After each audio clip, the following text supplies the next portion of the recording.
अस्सलाम वालेकुम वरहमतुल्लाह वबरकातुहू। मेरे प्यारे साथियों और अज़ीज़ दोस्तों, कैसे हैं आप सब? दुआ है कि आप सब हमेशा खुश रहें, सलामत रहें।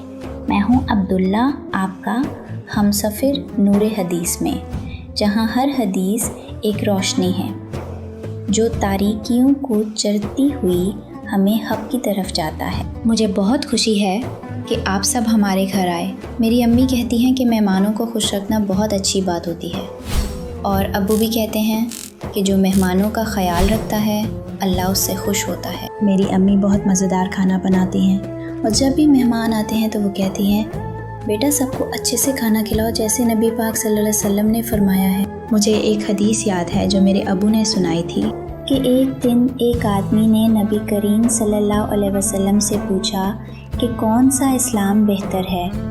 फरमाया कि तुम खाना खिलाओ और जिसको पहचानो उसको भी और जिसको ना पहचानो उसको भी, अलगरज सबको सलाम करो। सहीह बुखारी। इसीलिए जब भी मेहमान आते हैं मैं सलाम करता हूँ और सबको हंसते हुए खाना पेश करता हूँ, क्योंकि मेरे नबी सल्लल्लाहु अलैहि वसल्लम ने यही सिखाया है। और जब सब चले जाते हैं तो मेरी अम्मी मुझे गले लगाकर कहती हैं, मेरा बेटा तो नबी पाक सल्लल्लाहु अलैहि वसल्लम का फरमान मानता है। मुझे बहुत खुशी है। मुझे अपने अम्मी अबू से बहुत मोहब्बत है।